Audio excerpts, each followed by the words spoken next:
हाँ जी बच्चे, आज हम डिस्कस करेंगे एक्सरसाइज नंबर 5.4। एक्सरसाइज 5.4 स्टार्ट करने से पहले दो डेफिनेशंस या दो कॉन्सेप्ट्स जो है वो आपने सीखने हैं। सबसे पहला कॉन्सेप्ट है ऑर्डर पेयर किसे कहते हैं, उर्दू में कहा जाता है मुतरत्तिब जोड़ा, ठीक है। तो इसकी जमा होगी मुतरत्तिब जोड़े, ऑर्डर पेयर्स, ठीक है। और दूसरा है कार्टेशियन प्रोडक्ट, ठीक है। तो सबसे पहले ऑर्डर पेयर किसे कहते हैं बच्चे, any two numbers x and y, कोई भी दो नंबर्स बिलफर्ज, एक को जनरल हमने x कह दिया, दूसरे को कोई भी जनरल नंबर जो है वो y कह दिया। Written in the form of, जिनको इस शक्ल में लिखा गया हो, छोटी ब्रैकेट के अंदर x, y करके अगर आप इनको लिखें तो इसको हम ऑर्डर पेयर कहेंगे, is called an ordered pair, ठीक है। कोई भी दो नंबर्स जिनको आप इस फॉर्मेट के अंदर लिखें, x की जगह कोई भी नंबर आ सकता है, y की जगह कोई भी नंबर आ सकता है, शर्त यह है कि दोनों के दरमियान में कॉमा होना चाहिए और इन दोनों नंबर्स को छोटी ब्रैकेट के अंदर जो है वो आपने क्लोज कर देना है, जिसको हम पैरेंथेसिस कहते हैं, ठीक है। तो ये हमारे पास कहलाएगा बच्चे ऑर्डर पेयर्स। मिसाल के तौर पर मैं कहता हूँ कि 2,3 ये ऑर्डर पेयर है, ठीक है। 3,5 ये भी ऑर्डर पेयर है और बहुत सारे नंबर्स पॉसिबल हो सकते हैं, ठीक है। अच्छा, उसके बाद ये एक नोट याद रख लीजिएगा, ये क्वेश्चन के अंदर आपकी एक्सरसाइज के क्वेश्चन नंबर 3 के अंदर यूज़ भी होगा। नोट ये करना है कि दो ऑर्डर पेयर्स सिर्फ उस वक्त इक्वल होंगे जब दोनों के फर्स्ट और सेकंड एलिमेंट्स इक्वल होंगे। क्या लिखा हुआ है, x, y is equal to s, t, और उसके बाद ये जो जोर लगा के उसने इफ लिखा हुआ है ना, एक्चुअल में ये इफ नहीं है, ये इफ एंड ओनली इफ, ठीक है। डबल एफ के से मुराद है इफ एंड ओनली इफ। सिर्फ और सिर्फ ये दोनों ऑर्डर पेयर्स उस वक्त इक्वल होंगे जब x जो है वो s के इक्वल हो, यानी कि फर्स्ट नंबर के इक्वल हो, एंड y जो है वो t के इक्वल हो, यानी कि सेकंड नंबर के इक्वल हो। क्लियर होगी बात बच्चे। तो ये नोट आपने याद रखना है, आपके एक्सरसाइज के क्वेश्चन नंबर 3 के अंदर यूज होगा। उसके बाद है जी कार्टेशियन प्रोडक्ट किसे कहते हैं।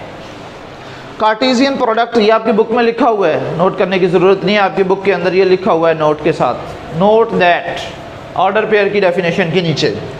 अच्छा जी, कार्टेशियन प्रोडक्ट किसे कहते हैं बच्चों, Cartesian product of any two non empty sets. अब यहाँ पे 2-3 बातें साथ साथ मैं अंडरलाइन करता रहता हूँ।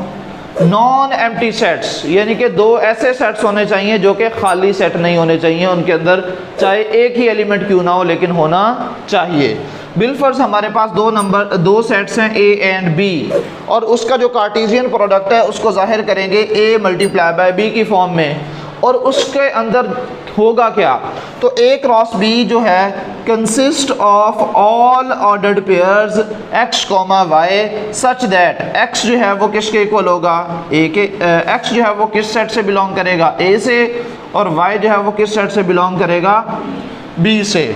ये बात अभी बड़ी अजीबोगरीब सी फील हो रही है, कुछ समझ में नहीं आ रही बात। अभी मैं आपको क्वेश्चन करवाऊंगा तो बहुत आसानी से क्लियर हो जाएगा, ज़रा सुन लें। वो कह रहा है कि जो कार्टेशियन प्रोडक्ट होगा दो नॉन एम्प्टी सेट्स A और B का, वो इक्वल होगा वो तमाम पॉसिबल ऑर्डर पेयर्स जो A और B को मल्टीप्लाई करने से हासिल होंगे, और A और B को मल्टीप्लाई करने से जो पॉसिबल ऑर्डर पेयर्स आएंगे उसका सेट जो है वो क्या कहलाएगा, कार्टेशियन प्रोडक्ट कहलाएगा। और एक्सरसाइज का पहला क्वेश्चन भी यही दिया हुआ है। अब ज़रा आप इस स्टेटमेंट पर आ जाएं, मैं इसको समझा दूँ, फिर उसके बाद मैं इसको रिपीट करवाऊँगा, देखिएगा ज़्यादा बेहतर समझ आएगी। पहले क्वेश्चन समझे ज़रा। कह रहा है if A is equal to AB and B is equal to CD then find A cross B and B cross A। यानी कि आपने दो कार्टेशियन प्रोडक्ट मालूम करने हैं, पहले A को B के साथ और फिर B को A के साथ, समझ लें आपने मल्टीप्लाई करना है, ठीक है। तो सबसे पहले हमने A क्रॉस B जो है वो मालूम करना है, ठीक है बच्चों। तो A क्रॉस B मालूम करने का तरीका क्या है, A क्रॉस B मालूम करने का तरीका ये है, A cross B which is equal to, set A क्या है बच्चे आपके पास, A, B क्रॉस B का सेट क्या है आपके पास, C, D। अब आपने क्या करना है बेटे, सिर्फ इसको मल्टीप्लाई कर लेना है। पहला जो ऑर्डर पेयर बनेगा वो A इंटू C, तो ये बन जाएगा बच्चे A, C, फिर A इंटू D, कॉमा लगाएंगे, फिर A इंटू D यानी कि A, D दूसरा जो है वो ऑर्डर पेयर ये बन गया। फिर उसके बाद B, C, फिर B, D, ठीक है। B, C ये ऑर्डर पेयर बन गया, और फिर B, डी, ये ऑर्डर पेयर बन गया। अब ये ए क्रॉस बी का ये एक्चुअल में सेट आ गया है और ये जितने भी इसके पॉसिबल ऑर्डर पेयर्स थे वो इस सेट के अंदर मौजूद हैं। इसको हम कहेंगे ये ए क्रॉस बी जो है वो कार्टेशियन प्रोडक्ट है किसका, सेट ए और सेट बी का, जिसके एलिमेंट्स को क्या होंगे, ये ऑर्डर पेयर्स होंगे।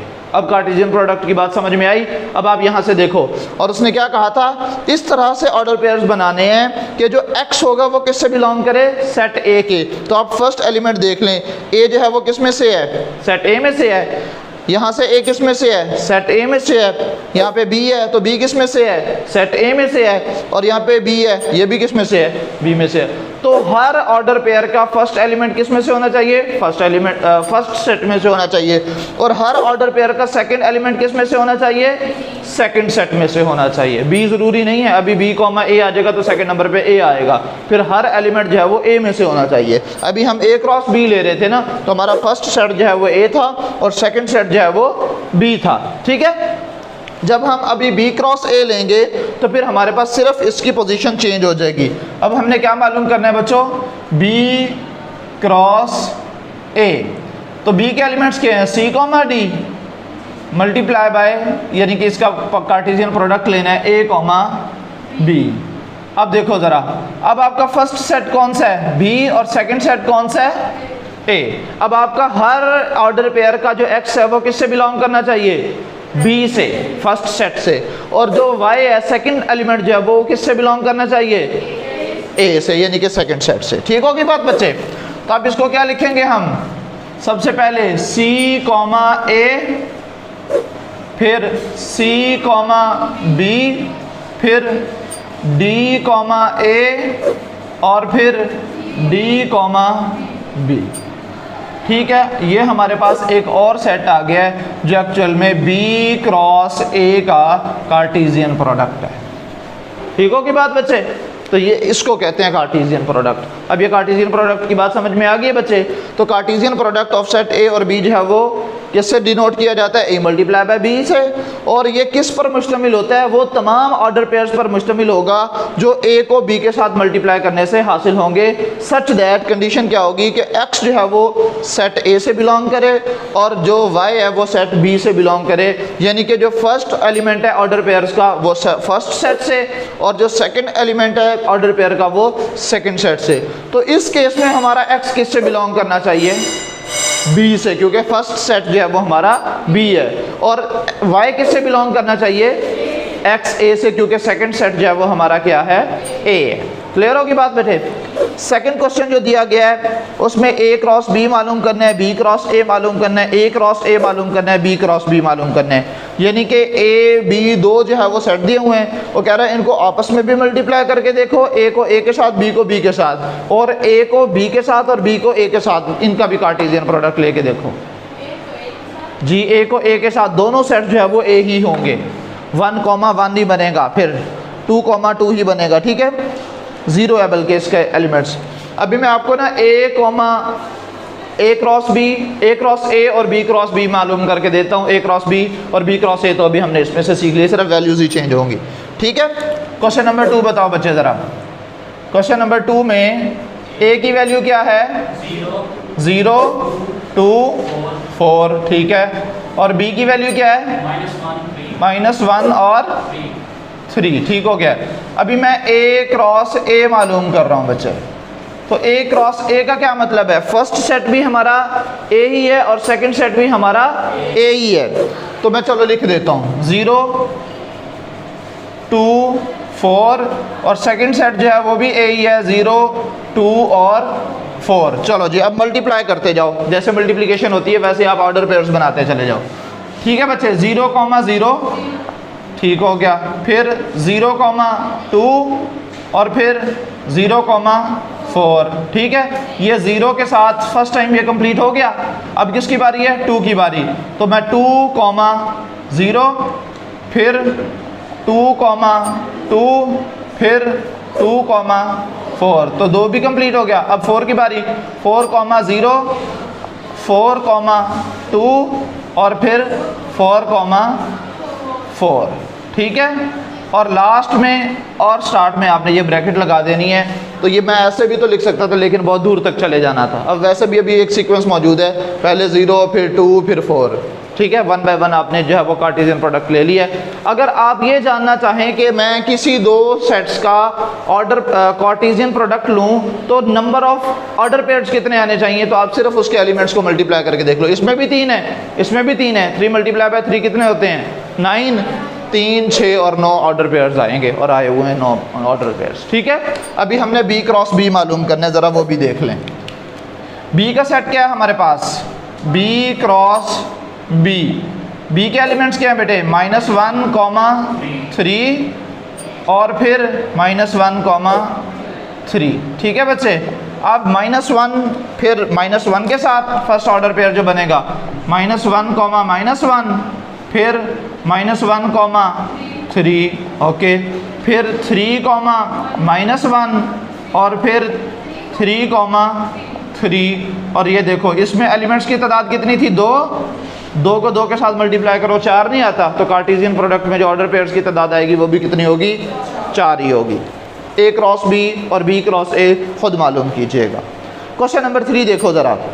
क्वेश्चन नंबर 3 की स्टेटमेंट क्या है, question number 3, find A and B if, जी बच्चे क्या वैल्यूज दी हुई हैं, इफ पार्ट नंबर 1 देखो ज़रा, a -4 b -2 is equal to 2, 1। देखो बच्चे ये बात अभी मैंने आपको बताई थी, दो ऑर्डर पेयर्स कब इक्वल हो सकते हैं, जब फर्स्ट एलिमेंट के इक्वल हो और सेकंड एलिमेंट के इक्वल हो। अब उसने ए और बी की वैल्यू मालूम करने को कहा है, चूंकि ये दोनों ऑर्डर पेयर्स इक्वल हैं लिहाजा मैं फर्स्ट एलिमेंट को फर्स्ट एलिमेंट के इक्वल रख सकता हूँ, सेकंड एलिमेंट को सेकंड एलिमेंट के इक्वल रख सकता हूँ कि नहीं रख सकता, हमें ये फैक्ट पता है ना बच्चों। चलो तो अब हमारे पास फर्स्ट जो एलिमेंट है फर्स्ट ऑर्डर पेयर का वो क्या है, a -4 जो कि किसके इक्वल होगा, 2 के, और यहाँ से a की वैल्यू निकालें, -4 है उधर जाके 2 + 4 हो जाएगा, तो यहाँ से a की वैल्यू क्या बन जाएगी, 6 बन जाएगी। लो a की वैल्यू आ गई है, ठीक है। सेकंड एलिमेंट के इक्वल होगा तो b -2 which is equal to 1, तो यहाँ से b किसके इक्वल होगा बच्चे, 2 + 1 या 1 + 2 which means b is equal to 3। लो बच्चे ये b की वैल्यू भी आ गई है। और कोई मुश्किल सा बता दो इसमें से, दूसरे में क्या है, अच्छा चलो दूसरा लग रहा है आपको मुश्किल लेकिन है नहीं है इसमें कुछ भी। जी बेटे वैल्यू बताओ जी, 2a नहीं, आप दूसरा खुद कर लीजिएगा, मुझे तीसरा बता दें, इधर तीसरे की आवाज़ भी आ गई है ना 3 - 2a ji, 3 - 2a b -1 which is equal to a -7 2b +5। जी बच्चे अभी भी हमारे पास फर्स्ट एलिमेंट फर्स्ट के इक्वल होगा और सेकंड एलिमेंट सेकंड के इक्वल होगा, तो according to this situation 3 - 2a which is equal to a -7। तो अभी किसी एक तरफ जो है वो हम a को कर लेते हैं, ये माइनस का उधर जाके प्लस का हो जाएगा, ये माइनस का वो इधर आके प्लस का हो जाएगा। सो ये 3 + 7 which is equal to a + 2a, ये कितना हो जाएगा 10 which is equal to 3a, 3 multiplier है इधर आके डिवाइड हो जाएगा, 10 / 3 which is equal to a, और ये a की वैल्यू आ गई है, ठीक है। यहाँ पे अब b की वैल्यू सॉल्व कर लेते हैं, b -1 which is equal to 2b + 5। अब ये b उधर जाएगा तो माइनस का हो जाएगा, ये 5 इधर आएगा तो ये माइनस का हो जाएगा, तो हमारे पास -1 - 5 which is equal to 2b - b, ठीक है। ये -6 हो जाएगा which is equal to b, और ये हमारे पास b की वैल्यू आ गई है, ठीक है। और समझ आ गई ये बात। उसके बाद देखो ज़रा, find the set x and y if x cross y is equal to, अब रिवर्स कहा, देखो यहाँ पे उसने कहा था कि a और b जो है वो मैं आपको दे रहा हूँ, मुझे a क्रॉस b मालूम करके दो। वो कह रहा है कि a क्रॉस b मैं आपको दे रहा हूँ, ये कार्टेशियन प्रोडक्ट दे देता हूँ, तो आप मुझे a की वैल्यू और b की वैल्यू निकाल के दो। कोई रॉकेट साइंस नहीं है, रिवर्स प्रोसेस है बस। जी वैल्यू लिखवाइएगा ज़रा। क्वेश्चन नंबर 4 है जी। क्वेश्चन नंबर हाँ जी, x cross y which is equal to a comma a comma b comma a फिर उसके बाद c कॉमा a फिर d कॉमा a। अच्छा जी, ये x क्रॉस y दिया हुआ था। If then find a and नहीं a नहीं x and y, x and y। ठीक है बच्चे, तो x किसके इक्वल होगा? मैंने अभी आपको क्या बताया था कि जो ऑर्डर पेयर के अंदर फर्स्ट एलिमेंट होता है वो किस सेट से बिलोंग करता है? फर्स्ट सेट से। और जो सेकंड एलिमेंट होता है वो किस सेट से बिलोंग करता है? सेकंड सेट से। तमाम ऑर्डर पेयर के फर्स्ट एलिमेंट्स देख लो, वो पहला सेट होगा जी, A B C और D। तो इसका मतलब x के एलिमेंट्स कौन कौन से हैं? A comma B comma C, D भी है कॉमा D। अब B जो सेकंड सेट है वो तो सब में A आ रहा है, तो इसका मतलब ये एक ही एलिमेंट पर मुश्तमिल है और वो है A। लो बच्चे, x और y की वैल्यू आ गई बस। ठीक है, if x is equal to ABC and y is equal to D and E, then find the number of elements in x cross y, y cross x and x cross x। सिर्फ number of elements बताने हैं, उसके order pairs नहीं बताने हैं। वो तो तरीका मैं आपको ऑलरेडी यहाँ पे बता चुका हूँ। यही बताया था ना कि जितने एलिमेंट्स होंगे फर्स्ट सेट के और जितने एलिमेंट्स होंगे सेकंड सेट के, दोनों को मल्टीप्लाई कर दो, जो आंसर आएगा वो उसके अंदर मौजूद ऑर्डर पेयर्स की तादाद होगी। ठीक है, क्वेश्चन नंबर 5 जी बच्चे। क्वेश्चन नंबर 5 के अंदर x और y की वैल्यू बता दो बस। x which is equal to a comma b comma c और y d कॉमा e। अब क्या क्या मालूम करना है? पार्ट 1 बताओ, x क्रॉस y। ये x क्रॉस y के एलिमेंट्स की तादाद बतानी है बच्चे। ठीक है, तो इसका आसान तरीन तरीका है वो क्या है बेटे? x क्रॉस y के आपने सिर्फ एलिमेंट्स बताने हैं। तो एलिमेंट्स बताने के लिए आपने क्या करना है बच्चों? सिर्फ x के नंबर ऑफ़ एलिमेंट्स लिखे यहाँ पे, जो कि कितने हैं? 3 मल्टीप्लाई बाय y के नंबर ऑफ़ एलिमेंट्स लिखे, जो कि कितने हैं? 2। तो आंसर क्या आ गया? 6। तो इसके नंबर ऑफ़ ऑर्डर पेयर्स या नंबर ऑफ़ एलिमेंट्स क्या होंगे? 6 होंगे बस। सेकंड क्या है? y कॉमा x जी, ये भी 6 ही होंगे। सेकंड है y cross x, y cross x। ठीक है, तो y के नंबर ऑफ एलिमेंट्स कितने हैं बच्चे? 2 हैं। y क्रॉस x, ये कैपिटल से लिखने हैं बेटे।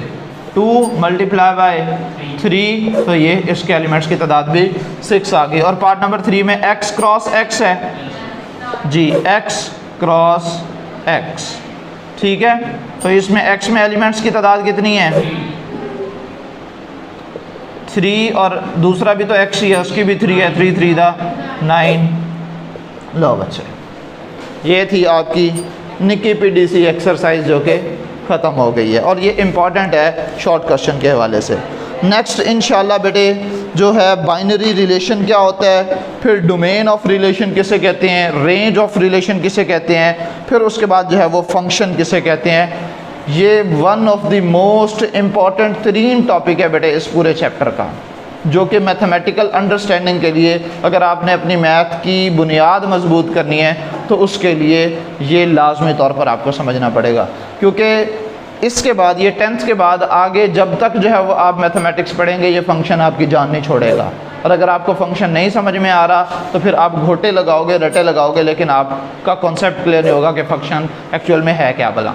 ठीक है, तो इंशाल्लाह ये नेक्स्ट लेक्चर में हम इसको सीखेंगे और बहुत आसान तरीके से हम जो है वो इसको समझ भी लेंगे। ऐसे एक चुटकी की बात है, ठीक है, और हमें पता चल जाएगा कि किसको फंक्शन कहते हैं और किसको फंक्शन नहीं कहते। ठीक है बच्चे, तो आज के लिए इतना ही काफ़ी है। नेक्स्ट इंशाल्लाह फिर मुलाकात होगी। अल्लाह हाफ़िज़।